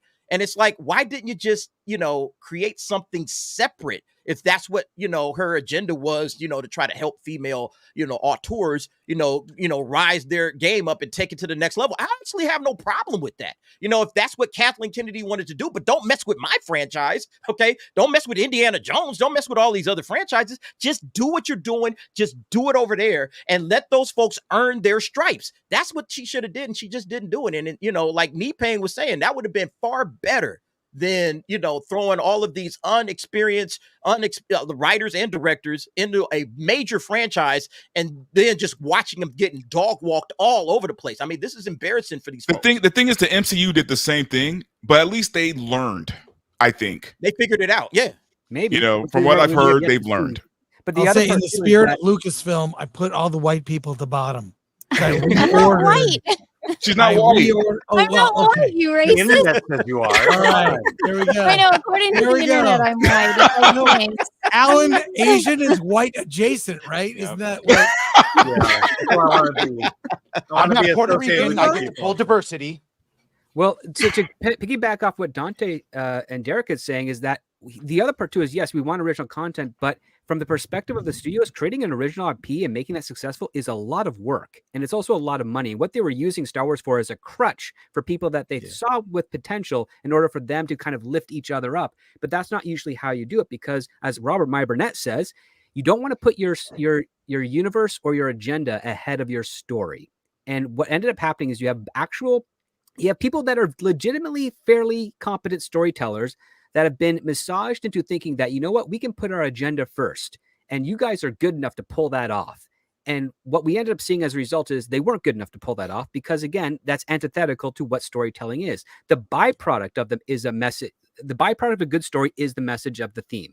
What is it that works for the story? The first forefront is it's the characters. What do they want? Why do they want it? Why do we as an audience care that they achieve that goal? Same thing with the counterpoint of what does the villain want? Why do they want it? Why are we worried of what will happen if they achieve their goal? Those two very important elements seem to be so far down the list of priorities when it comes to what's being currently operated over at Disney Lucasfilm, that it's no wonder that all of these properties fail, even when they have potentially great premises for each of their shows. It's just the fact of the matter is that it's not enough to just have the Star Wars background. You have to put story ahead of everything, and you have to make those that characters first, plot, then play with the universe. Because if you don't have it in that order, well, we've already got 10 years worth of Disney product that shows us what happens as a result. Sure, you can buy your way to power, as Bob Iger has done, but you didn't earn it, and you're not holding on to it. And guess what? You're going to come down hard, and it's going to make waves in the industry. And the other studios that have already learned that lesson, they're going to be on the rise, and they're going to hold that power a lot longer than Disney ever has and ever will, because they actually figured out what they have to do and what the priorities are. And by the way, I feel like this needs to be stated. For all the BS that we're getting, we watched the show. We gave them ratings. We gave them their views, right? Yeah. Even though we hated the show, we watched it all the way through. Yeah. So how are we the villains?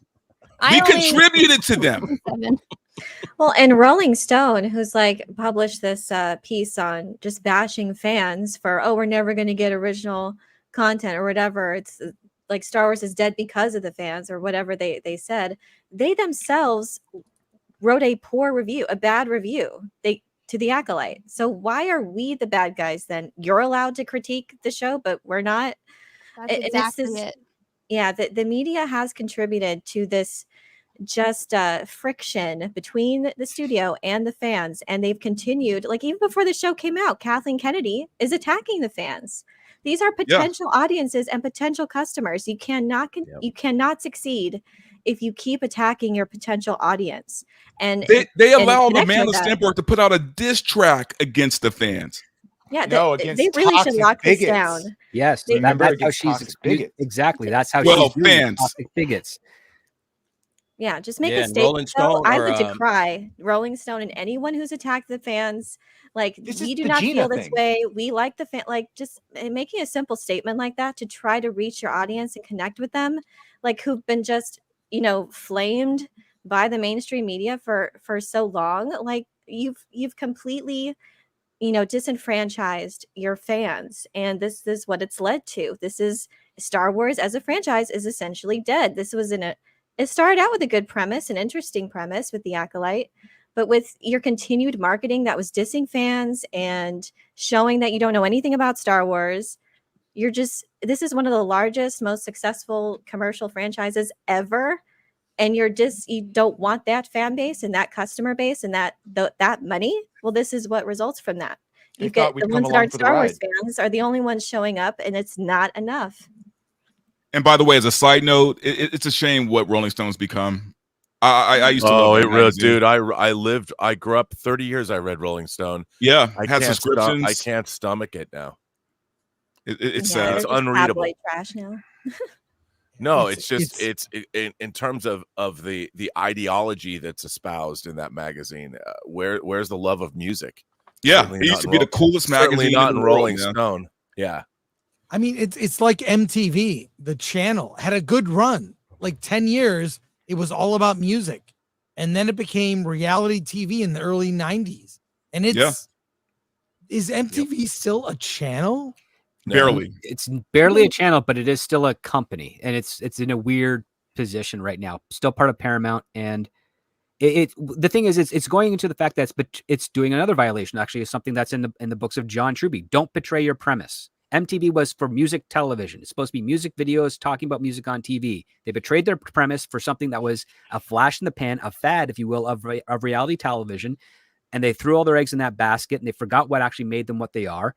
They forgot what their brand was. And as a result, they're barely existing today.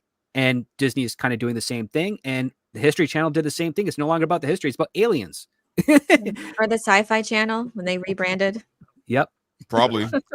It's kind of like when Playboy stopped showing nudes, right? It's like exactly. Once Playboy quit being about the new women, then what are you? Now we really have to read it for the articles. That's what I mean. It became like a GQ for a time, and then they went back to the nudes because they realized that was stupid.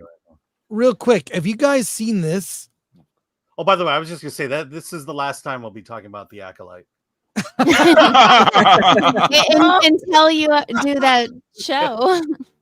Or until the next time. I wouldn't make any promises. Oh my god. Anyways, if you have not seen this is kind of cool. We might get hit for this, whatever. It's worth seeing. Check this out.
Cats, they're God. So It's all right. So what? Thanks, Chris. I like stuff like that. I find it. I think the future looks bright when it comes to individual creativity. But the was that hand-drawn or was that AI? I have no idea. But link is in the description. It's Studio Ghibli style Deadpool and Wolverine. But look, all I can say is this: no matter how bad the Acolyte is, there's always something that could be worse This is the trailer to a movie coming from Wild Eye Releasing. They make bad movies. They made everything from Shark Exorcist to what else, Alan? Terrible. This is Catnado. I don't know if we'll get through the 50-second trailer. It's awful. This is, if you think The Acolyte was bad, this may be worse. It's only 50 seconds. Cats, they're gods of creatures. They can bring a person so much joy and happiness. They can be truly wonderful, but they can also be little killers. Monsters from hell, some may call them, waiting for that one day to attack.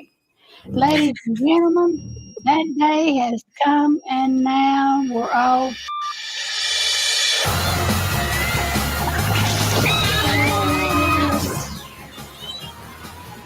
Wow.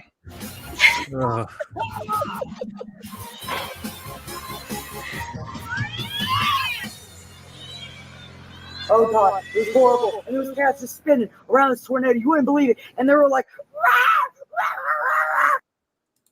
You know what? Still better than Borderlands. Okay. All right. That was again, anyone can make a movie. That was worse than The Acolyte. It was worse. God, So that reminds me of this movie. What do you called guys Kitty think? Are you gonna watch Catnado? Anybody? Like I said, better than Borderlands. No, Chris. No. No. Life's too short. There's too many No great for me. movies from cinema history I've yet to see. So no. Look, I like a good bad movie. That doesn't even look like a good bad movie. No, because you have to at least try. I mean, like, see, that's the thing about the bad movie. The bad movie is not that it was made like to be bad on purpose. Like they actually tried. They tried to make a good movie, but it just fails on every level. And that's what makes it enjoyable to watch. Like The Room and Tommy. Like The Wiseau. Room. Tommy Wiseau meant to write a real serious movie. And it turned out to be comic gold. Exactly. Precisely. By the way, Wild Eye Releasing produced the Velocipasture. So they're not all bad. It's all right. Let's get the super chats because they've been piling up here. We'll start from the top. And any final thoughts wrapping up this conversation on the Acolyte and everything? The Crow, I think we're all in agreement that remake was awful. Just for the Acolyte, I just wanted to say that Disney from the jump they never were trying to come after us. They thought we would just come along for the ride. Gary was talking about it with the guy that interviewed for the parks, where instead of recreating Star Wars Land, Kathy said, no, recreate our stuff, thinking that we would just come along. We didn't come along for the ride. And since we were the bulk and all the money came from us, basically, we are where I we was are the one now. that found that audio clip where he admitted it. Credit to that Star Wars girls. No, it's 100%. They admit it. They never wanted us. They wanted that modern Well, he audience that doesn't specifically said exist. 50-year-old white dudes, Yeah, well, I'm getting just there, like Brie Larson. You know. Yeah, exactly. So this is the last time we're talking about the Acolyte. Yeah. Potentially. Yeah. Maybe. As long as everyone gets to say before we move on, this will be the last time. Yes. You know what? For me, I keep thinking about Rachel, Zegler, and I just think studios need to start reining these people in, man. I know there's some studios that allow it, but I'm just saying, guys, if you're a studio head, man, you got to get control of your people. You got to stop these people from sinking your projects before they happen. This is the ugly trend because if they allow it to continue, then it's going to keep continuing with other actors. Other younger actors are going to see this and say, you know what? Hey, I can say whatever the fuck I want and there's no consequence. I think studios need to get a hold or a wrangle on these actors and stop them from doing this. Yeah, honestly, if I was their PR person, I would talk to her as well. If I'm Rachel's, manager or agent, I'm talking to her like, hey, cool all of that. Because even if this film, whatever you got paid, maybe it sets up a precedence that you're not necessarily a marketable actress because now you're just poison, because, social media is a thing now. And it's like, hey, we read your stuff and we don't like what it is you got to say, that, we're not going to rock with you anymore. You're done, and you can see like Rachel Zegler really hasn't had a box office hit. You know, she lost money in West Side Story. She lost money in Shazam! Fury of the Gods. I'm not sure how Hunger Games did, but I mean, you know, and now we got Snow White coming up. This is about to be yet another box office disaster added to her resume. I don't know if I'm, you know, if I'm her publicist or her PR person, like, hey, you know, maybe we should tone down some of the rhetoric and just, hey, just go out there and, you know, just act. Okay. You know, like they say, shut up and dribble, shut up and act. You There know, was a just time in act. Hollywood Do when what it one is. bad movie would sink you. One bad movie. And on top of it, to have a reputation of being hard to work with, you were done. And I don't think these actors have that fear anymore of being done. Yeah. Well, I mean, I think that I don't know why this is not like just standard in a contract that if you say something on social media or whatever, like a morality clause, that they can fire you. And I think that some actors like Rachel, they're not going to fire her for that. I think it's you invest tens of millions of dollars in a project at that least can be tanked by a tweet. That's like letting actors have unfettered access to Twitter is like giving a loaded gun to a child. It's stupid. Rob, you must have thoughts on this. Well, again, I mean, you know, when people are starting to talk about modern audiences and they're trying to say that we're making this story for, well, we all know audiences that don't exist, you're not talking about the story that you're actually making. You're talking about some whatever agenda that you might have. And there's, look, we all want everybody to lead their best life. We all want to have opportunity for all to do whatever people want to do. I don't think anybody disagrees with that. But this idea that we're going to take stories that have lasted a lot longer than we've been alive in some cases, or story paradigms that have lasted for a long time, and subvert them to do something that is supposed to, what? Appease a very small percentage of our population or a small percentage of the audience? Like, why would you do that? You know, storytelling by definition, you want it to appeal to the most amount of people possible. And if you're coming out of the gate with your story itself compromised by some modern agenda, well, where's your story going to be in 50 years or 100 years? I mean, we know what stories endure because cinema has only been around for a little over 100 years. And what are the stories that endure? We're still watching Casablanca. We're still watching The Wizard of Oz.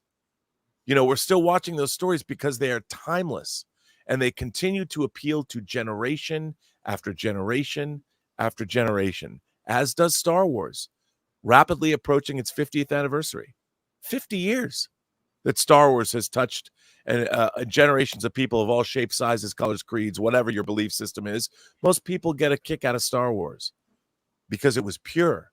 And the people that made it were trying to do something very specific. And they succeeded. They weren't worried about, I mean, they just want to get Star Wars done, to be honest. But, I mean, this idea, Star Wars worked. Star Wars, Empire, and Jedi. All you need to know about Star Wars is in those three movies. Yep. Look to them and see what worked. I would argue just Star Wars and Empire, but look to those movies and see what worked. And why people don't do that? I mean, look what happened. I'll just give you a quick example of what I'm talking about. So J.J. Abrams comes in.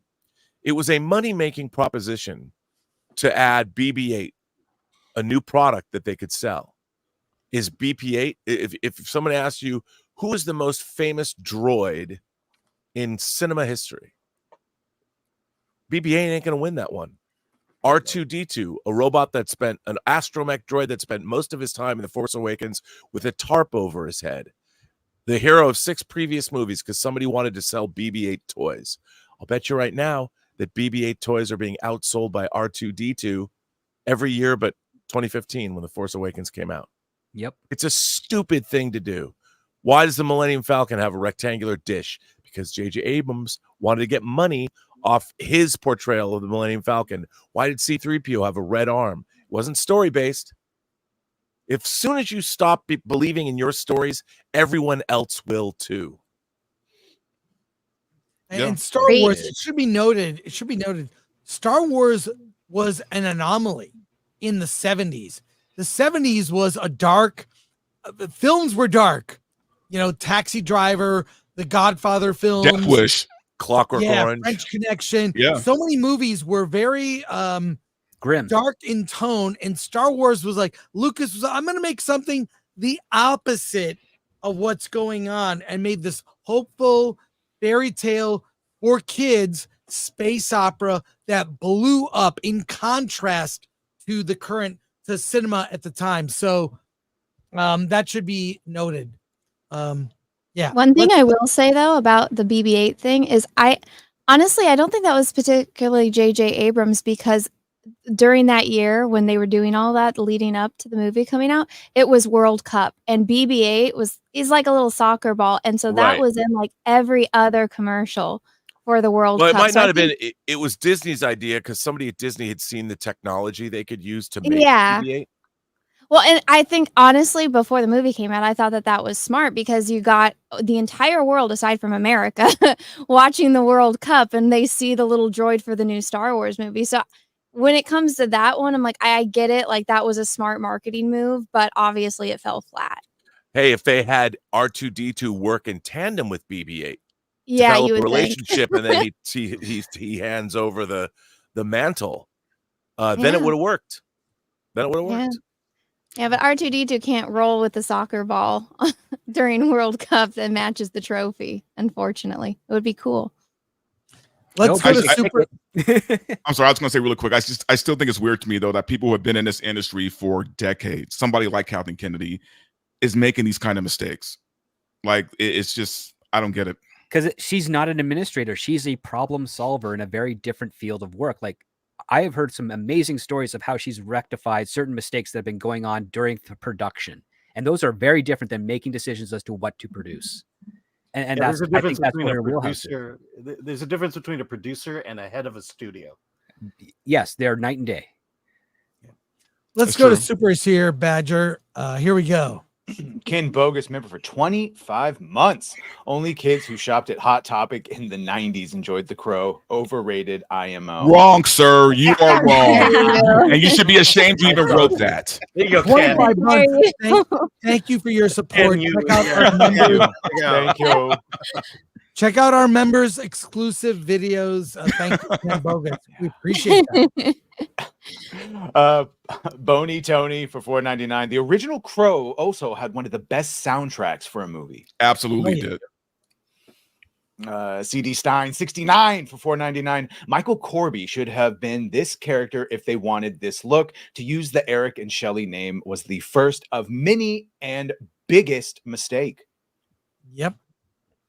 Douglas A. Burton for $9.99. It seems like modern writing is based on speculations of life rather than experiences of life, and he had words to fill. So it seems like modern writing is based on speculations of life rather than experiences of life. I know what he's trying to say, what he says here, and he's right. So many writers, I don't think, are writing from experience. That's why I hate to say I think the older writers are better. I mean, They Frank are. Herbert, how old was he when he started writing Dune? I mean, he was not a young man. So Was it the mystery of life isn't a problem to solve, but a reality to experience? Mm-hmm. Heck, Chris- even J.R. Tolkien, he didn't start writing Lord of the Rings or The Hobbit until after he'd already served in the First World War. Like, right. he had Chris, a something to lot of say. our activists are basing their ideologies on a world that has never existed. It's all in their head. It's all in their heads, and the practicality of creating that world eludes them. So Well, they'd it rather exists- talk about it. it exists within their siloed existence online. Yes. That's how it exists. So the online experience of the world becomes their view of the world, and they can silo it and coordinate off however they choose. So, But it's very much at its core artificial, where lived experiences are authentic, and that goes back to Correct. what is going to be the new currency of media: is how authentic Yes. is it going to come across? 100%. Whoever says continuing Badger. Yeah, I say we're making those new writers right now. All the people going through some real fun life experiences that later on, hopefully, they make some new and interesting things. Red French Moon for $2. True Lies remake La Totale is great and surpasses it. Great movie. I love True Lies. JJKK, member for 5 months. Airplane is a better remake than 0 Hour, the original. I didn't know it was a remake. Surely you can't be serious. Scenario Driver plays for 199. Shout out. Thank you for the 199. Connor Oh, Dorian again. I'm sorry. We lost Rob. I lost him. Keep going. That last opinion offended him. Connor Dorian for 5. Does it 2017 count as a remake? Because if so, then that remake is my favorite. I think it counts. It counts. Yeah, it's good. Yeah. I think. Tim Marvin Curry's still Martin. the GOAT. Yes, Tim Curry's still the GOAT. Marvin Martin for 2. What does Disney gain out of losing repeatedly? Because if they admit they're wrong, the ideology that backs everything is tacitly admitted to being is wrong, and that's why exactly what's happening with Acolyte when they're saying, "Look who you listen to." Drake Timbershaft for 5. There's an old Looney Tunes cartoon called Coal, Black, and the Swabin Dwarves, or Seven Dwarves. Very triggering in the best way. 7 dwarves. Yeah. Wow, I would love to see that. By the way, you want to talk about some racism, boy? Look at those old Looney Tune cartoons and Yes, the old Tom and Jerry cartoons. Oh yeah. Are you kidding? Warner Brothers had no F's to give, and I am grateful for that because that's the stuff that helps. Oh, it was the most racist shit in the world, but I'm gonna tell you right now, I never laughed harder than when I watched those cartoons. So racist as hell, but funny. Well, at least there was inclusion. So Is there there you a go. context warning now explaining the Probably of the time? Actually, I think they took them off the shelf. So yeah, makes sense. CD Stein 69 for $9.99. It kills me that some of the community is okay with sloppy seconds of a character. I wouldn't want to see a white Static Shock or Luke Cage. This pandering to one side to punish the other side is ridiculous. There's a white Storm coming to X-Men Ultimate, and I'm upset about it. Storm is black, not white. So yeah, Really? Why is there a white Storm? What? I don't know. Look it up. It's the new X-Men Ultimate universe. Why is there a where black Little Mermaid? It's like a manga version. Will of her it. name be like Snowstorm because of that? Or? Ooh. Still waiting for Safe Space and Snowflake to come out. All right. I'm your boy, gifted 5 Film Threat memberships. Shout out. Let's not play that.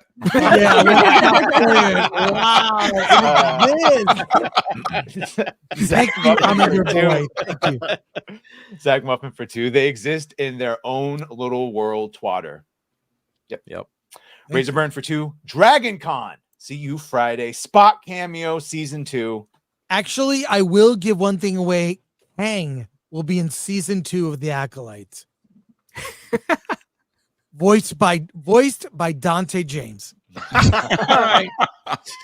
First I'm hearing of this, but okay. Shonen make Kaiju it happen. for 5. Anime has subverted so much entertainment here in the West. The comic section is basically gone in bookstores, while manga takes up maybe 3 or 4 sections. Yeah, comics are gone. Sir Chi 87 for 2. Rip to MTV, BET, Jet Magazine, Rolling wow. Stones. Jet Magazine's a deep pool, man. Yeah, I remember Jet. I used to read my neighbor's Jet magazines for remember the reasons. beauty of the week. Oh, Jet Beauty of the Week. That was the reasons. Was the beauty of the week. That's the only thing you look forward to, man. Jet Beauty. We didn't have the internet. All right, it was Jet Magazine and a Macy's ad. Hey, G4 Attack of the Show had the MySpace Girl of the Week. Do you remember that? God. I remember that. They bring on like a hot girl from MySpace. Yeah, Well, anyways, they had to because Hot or Not was shut down. Remember when that was shut down? yes. Oh my god. Oh, Hot or Not. I remember that. Yeah. By the way, guess who voiced the 7 dwarves? Who?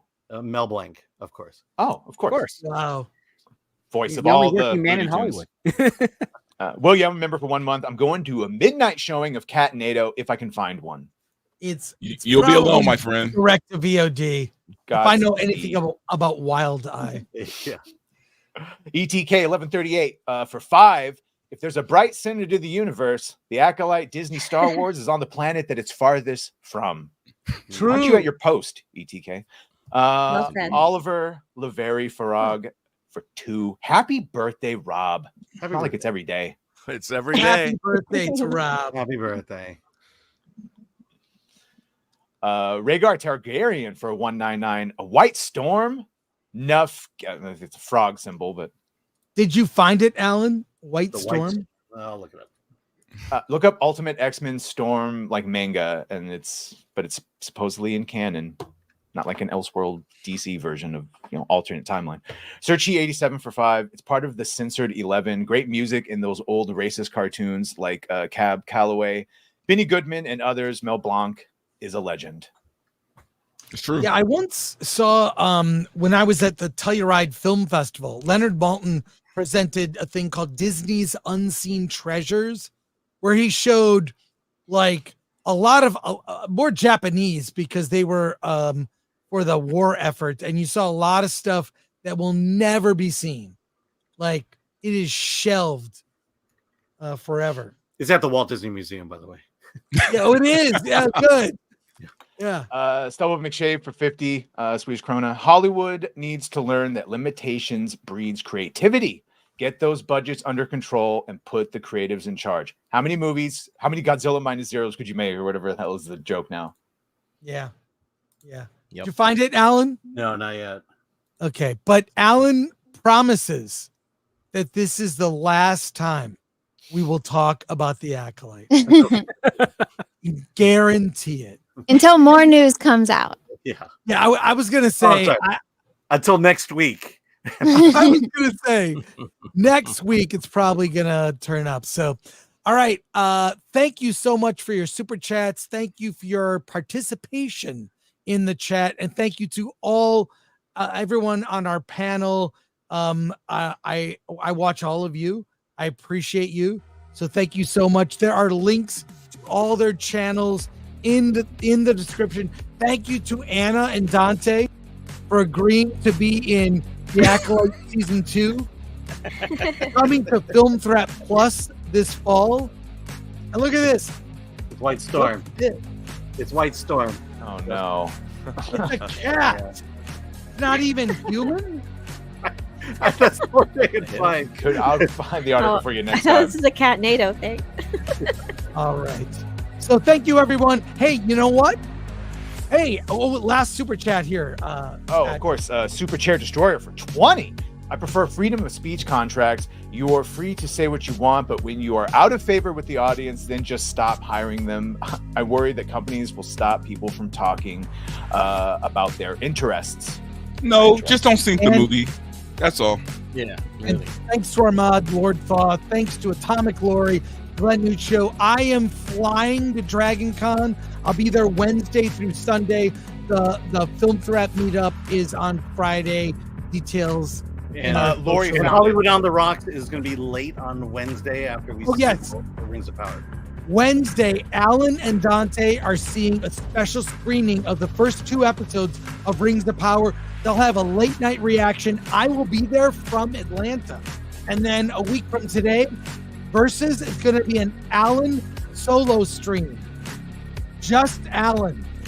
And it'll be Alan with a robot arm, Alan with an eye patch, every different version of Alan you can see. Alternate universe Alan. The multiverse Alan. There'll be white Alan. The Anchorverse. I will be the anchor being. Race swap Alan. So everyone, it's a Labor Day. I don't want to ask you to come on for Labor Day, but Alan will be here and I'll be watching. So that wraps it up for us. Anything else? Did I miss anything? Anybody? Shout out to I'm Drunk streaming right after 3PO. this. Yeah, shout out to Drunk Drunk 3PO. right now. Shout out to Drunk 3PO. Hey man, hope everything works out for you, bro. Drunk 3PO, that has to be an error. It seems like an error to me. It's not. What happened? He got demonetized. Oh no. His whole channel, yeah. They responded though, so he got back. They said reuse content, but he's doing a manual reply. He'll be. Oh my God. He'll be fine. Yeah. So thank you, everyone. I really love doing this every week with you. We'll do it again in 2 weeks. Alan, let's get out of here.